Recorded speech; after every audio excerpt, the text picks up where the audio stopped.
우리는 이 아침에 하나님을 예배하면서 특별히 교회를 위해서 기도하기 위해서 우리가 이 자리에 나왔습니다. 우리 1월 토요 월삭 새벽 예배의 주제는 교회인데요. 우리 성도들께서 한 달 동안 교회를 마음에 품으시고 기도할 때마다 교회의 부흥을 위해서, 또 우리 당회 장로님들을 위해서, 말씀의 사역자들을 위해서 한 달 동안 열심히 교회를 위해서 기도한다 생각하시고 머리 숙일 때마다 교회를 위해서 기도해 주시기를 부탁드리겠습니다. 오늘 우리가 함께 교회를 위해서 우리 기도하기 전에 교회에 대해 말씀을 나누는 시간을 갖고자 하는데요.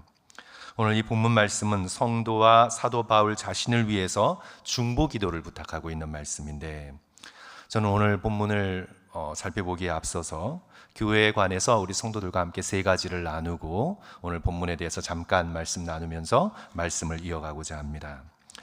우리가 교회에 대해서 꼭 명심해야 될 중요한 한 가지는, 우리는 교회를 너무 이상화하지 말아야 합니다. 다른 말로 하면 이 땅의 교회에 대해서 우리는 현실적인 기대를 가지고 있어야 합니다.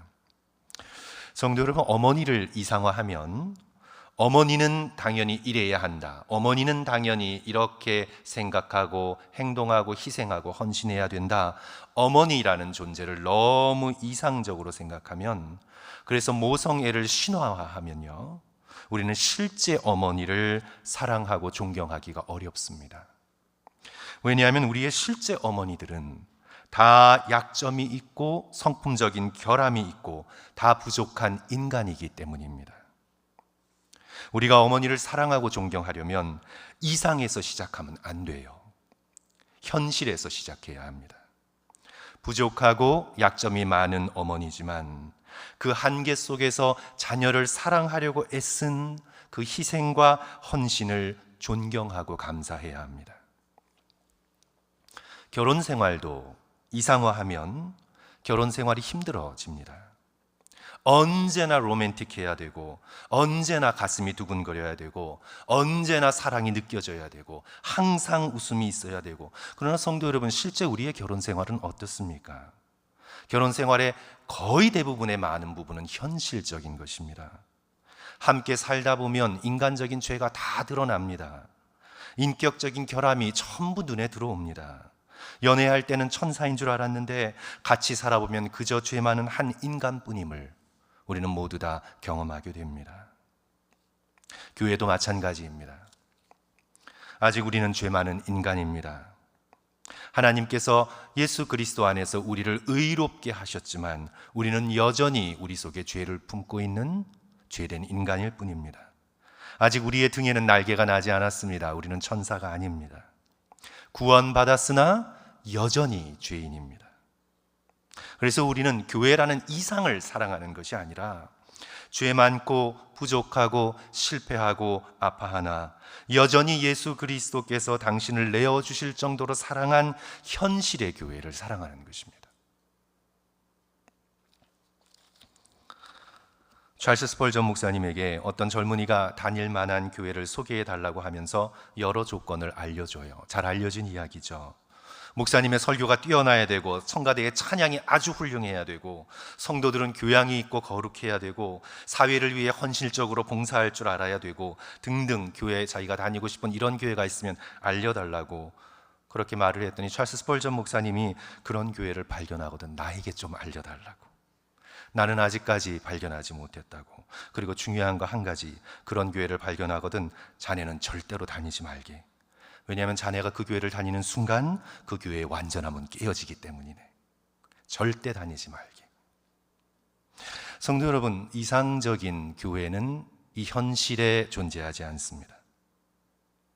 그런 의미에서 우리의 교회를 비유하자면, 교회는 창세기에 나오는 뭐와 같을까요, 성도 여러분?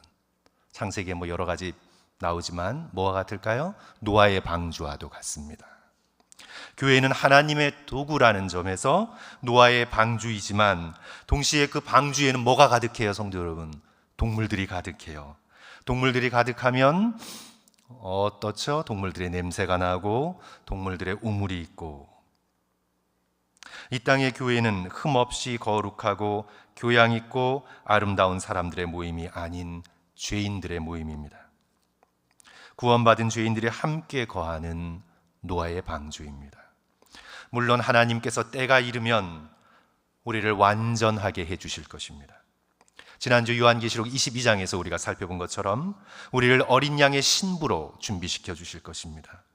하늘에서 내려오는 거룩한 새 예루살렘처럼 마지막 종말의 때에 저와 여러분을 영광스럽게 옷 입혀 주시고 어린 양의 아름다운 신부로 부족함 없는 모습으로 우리를 성화시켜 주실 것입니다. 하나님의 놀라운 약속입니다. 우리의 현실과는 너무가 거리가 먼 것처럼 느껴져 도대체 그 말씀이, 그 약속이 이루어질까 생각하게 되는 너무나 놀랍고도 영광스러운 약속입니다. 그 약속이 이루어지기까지 이 땅의 교회는 여전히 죄인들의 모임이고 성화를 위해서 나아가는 죄인들의 애쓰는 모임이고, 그래서 심지어 예수 그리스도의 비유처럼 교회는 알곡만 있는 것이 아니라 가라지들도 있고, 그럼에도 불구하고 교회는 하나님께서 창조하신 이 세상의 구원의 방주가 된다는 사실을 우리가 함께 기억했으면 좋겠습니다. 우리가 교회를 이상화하지 않으면서 교회의 약점과 실패에도 불구하고 교회를 사랑하고 교회를 위해 헌신할 수 있는 저와 여러분 되었으면 좋겠습니다. 왜냐하면 예수 그리스도께서 바로 이런 교회를 위해 자신을 내어주셨기 때문입니다. 사도행전 9장을 보시면 예수께서 다메섹에서 교회를 핍박하러 가는 사울에게 나타나셔서 그에게 뭐라고 물으셨습니까? 사울아 사울아, 내가 어찌하여 나의 교회를 박해하느냐? 내가 어찌하여 나의 자녀들을 내가 핍박하느냐? 이렇게 묻지 않으셨죠. 성도 여러분, 어떻게 물으셨습니까? 사울아 사울아, 내가 어찌하여 나를 핍박하느냐, 박해하느냐? 사울은 나사렛 예수를 박해한 적이 없습니다. 다메섹 도상 이전까지 나사렛 예수를 만난 적이 없습니다. 그런데 왜 예수님은 사울에게 왜 나를 박해하느냐 그렇게 말씀하셨나요? 예수께서는 당신 자신을 교회와 동일시하고 계시기 때문입니다. 교회는 예수님의 몸입니다. 비록 이 땅의 교회가 온전하지 못하고 부족하고 때로 더럽고 연약하고 실패했음에도 불구하고 부모가 약한 자녀를 버리지 않듯 그리스도께서는 교회를 버리지 않으십니다. 그러므로 우리도 교회를 사랑하고 돌보고 섬기면서 온전한 교회가 되어 가도록 함께 힘쓰고 기도하는 저와 성도들 되시기를 주님의 이름으로 간절히 축원합니다. 둘째로, 교회의 목적은 우리가 이것을 잊어버리면 안 됩니다. 우리가 교회로 모이는 목적은 복음을 선포하여 영혼을 구원하는 것에 있습니다. 여기서 영혼 구원이란 단지 죽어서 천국 가는 것만을 의미하지 않습니다. 훨씬 그보다 높은 차원을 말하고 있습니다. 우리의 영혼, 우리의 생명의 중심인 영혼이 참된 생명이신 그리스도 예수를 닮아가는 것, 그것이 바로 구원입니다. 바로 그 구원은 예수 그리스도의 복음으로 가능합니다. 하나님의 독생자가 이 땅에 오셔서 우리의 죄를 대신하여 십자가에 죽으시고 부활하사 모든 믿는 자에게 당신의 생명, 당신의 조회, 당신의 참 영생을 주시는 그 복음으로 말미암아 우리의 영혼의 구원이 이루어지고 완성이 됩니다. 교회 안에 다른 많은 좋은 활동들이 있습니다. 우리는 그 활동들을 더욱 열심히 해나갈 수 있어야 합니다. 하지만 그 모든 활동들은 복음 전파를 위한 수단입니다. 영혼 구원을 위한 수단입니다. 우리의 영혼이 예수님을 닮아가는 훈련의 장입니다. 사람들에게 십자가의 사랑을 전해주기 위한 도구입니다. 이를 위해서 우리가 친교하고 이를 위해서 우리가 구제하는 것입니다. 그러므로 우리는 교회의 목적을 흐려서는 안 됩니다. 병원이 몸의 회복에 필요하듯 교회는 영혼 구원을 목표로 한다. 이것을 우리가 잊어버려서는 안 됩니다. 오늘 본문을 보시면 이를 위해서 사도 바울이 매였고 고난을 당하고 있는 것입니다. 우리 오늘 본문 6장 20절 말씀 우리 다 같이 한 목소리로 읽을까요? 이 일을 위하여, 같이 읽습니다. 시작. 이 일을 위하여 내가 쇠사슬에 매인 사신이 된 것은 나로 이 일에 당연히 할 말을 담대히 하게 하려 하심이라. 사도 바울이 고난받고 있는 이유, 그것이 무엇입니까? 오직 복음을 전파하여 영혼 구원을 이루기 위하여. 그가 그렇게 고난받고 복음의 사신이 된 것입니다. 교회를 통해서 우리 한 사람 한 사람의 영혼이 구원받기를 주님의 이름으로 간절히 축원합니다. 우리의 영혼이, 우리의 마음이 더욱 예수 그리스도를 닮아가는 사람으로 변화되기 위해서 우리가 성도들을 돌보고 위하여 기도하는, 헌신하고 섬기는 저와 여러분 되시기를 다시 한번 간절히 축원합니다. 우리 셋째로, 마지막으로, 우리가 매주일 교회에 나오는 이유는 하나님을 예배하고 영의 양식을 얻기 위해서입니다. 하나님을 예배하고 영의 양식을 얻기 위해서입니다. 성도 여러분, 예배와 관련하여서 우리가 꼭 기억해야 할 것이 있습니다. 그것은 예배는 콘서트가 아닙니다. 예배는 어떤 공연이 아닙니다.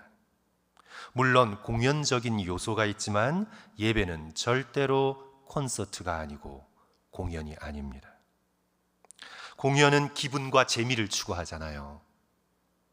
내가 공연장에 돈을 내고 왔어요. 그러면 그 공연이 나를 재미있게 해줘야 되고 나의 기분을 업 시켜줘야 합니다.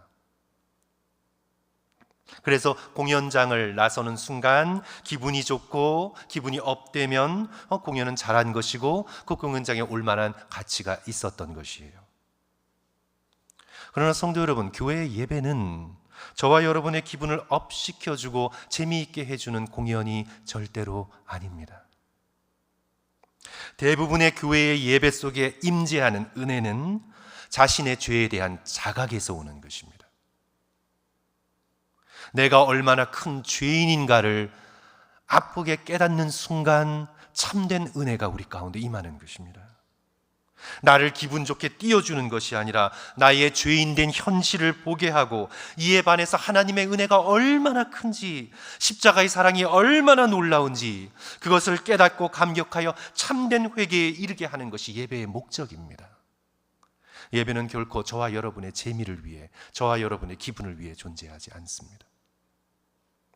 그런 의미에서 예배는 콘서트나 공연장에 가는 것이 아니라, 가장 적절한 비유를 들자면 예배는 밥 먹으러 식탁으로 가는 것입니다. 기분이 나빠도 성도 여러분, 밥을 먹어야 되잖아요. 안 좋은 일이 있었어도 우리는 식사를 해야 되잖아요. 콘서트는 몇 달, 심지어 몇 년 가지 않아도 괜찮아요. 하지만 밥은 며칠 먹지 않으면 당장 문제가 생깁니다. 교회는 하나님을 예배하러 나오면서 하나님께서 주시는 영의 양식을 먹는 식탁이에요. 우리는 교회에 오면서 식탁에 나오는 것이에요. 영의 양식을 먹으러 오는 것입니다. 말씀의 양식, 성찬의 양식을 먹으러 오는 것이에요. 하나님과 교제하며 누리는 영적 양식을 내 영혼 가운데 채우기 위해서 우리는 매주마다 교회에 나와 정기적인 예배를 드리는 것이에요. 우리가 하루에 밥을 2끼, 3끼 정기적으로 먹듯이 그렇게 영혼의 양식을 위해서 우리는 교회에 나오는 것이에요. 음식은 규칙적으로 먹어야 하듯 영의 양식도 규칙적으로 매주일 말씀의 재단에서 나오는 영의 양식을 받아 먹어야 하는 것이에요. 성도 여러분, 우리는 비유를 통해서 많이 얘기하죠. 밥이요, 조미료 많이 넣고 당장의 입맛에만 좋게 달고 짜게 자극적으로 만든 음식을 매일 먹으면 어떻게 돼요, 성도 여러분? 병에 걸려요. 정말 좋은 식사는 집에서 늘 먹는, 집에서 먹는 밥이에요. 입맛이 아닌 나의 영적인 건강을 위해서 먹는 영적인 식사, 교회에서 함께 먹는 영의 양식이 그런 것입니다.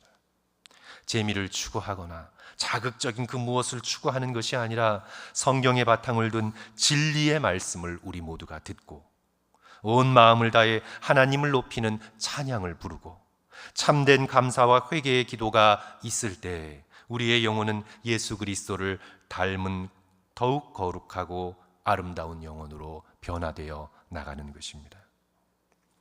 저는 오늘 말씀을 통해 또 우리 1월 토요 월삭 새벽 기도회를 통해서 저와 성도 모두가 이런 교회가 되기 원하는 마음의 소원을 품고 기도하는 마음으로 이 말씀을 성도 여러분과 함께 나눴습니다.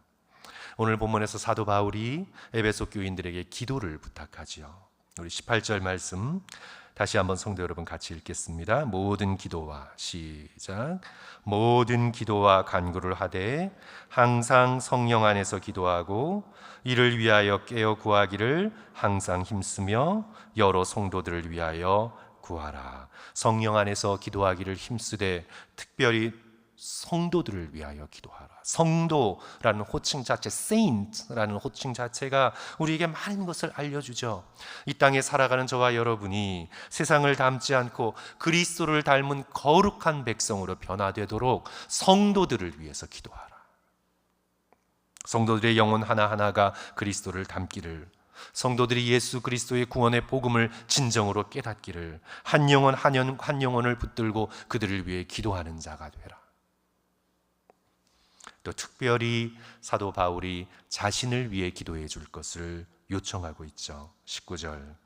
또 나를 위하여 구할 것은 내게 말씀을 주사 나로 입을 열어 복음의 비밀을 담대히 알리게 하옵소서 할 것이니. 사도 바울을 위해 기도하기를 무엇을 위해 기도해 달라고요? 하나님께서, 그리스도께서 사도 바울에게, 나에게 뭐를 달라고요? 말씀을 달라고. 담대한 말씀, 진리의 말씀, 복음의 말씀을 저에게 달라고. 그 말씀을 타협 없이 담대하게 전하게 해달라고. 사람을 기쁘게 하거나 사람에게 인정받으려고 하거나 시대의 흐름에 편승하는 그런 말씀이 아니라 하나님께로부터, 그리스도께로부터 나오는 진리의 말씀, 그 말씀을 담대하게 전할 수 있도록 해달라고. 저와 여러분들은 말씀의 사역자들을 위해서 기도해야 할 영적인 책임이 있습니다. 사랑하는 성도 여러분, 오늘 우리가 이 말씀을 함께 받고 우리의 교회가 어떤 교회가 되어야 할 것인가를 함께 배우면서 우리 성도들의 영혼 구원과 성장을 위하여 기도하고 그 인격과 삶이 그리스도를 닮아가는 성도들이 되어질 수 있기를 기도하며, 특별히 말씀의 사역자들이 진리의 말씀인 복음을 담대하게 그리고 지혜롭게 전파할 수 있도록 기도할 수 있는 저와 여러분 되시기를 주님의 이름으로 간절히 축원합니다. 우리 이 시간 다 같이 기도하겠습니다.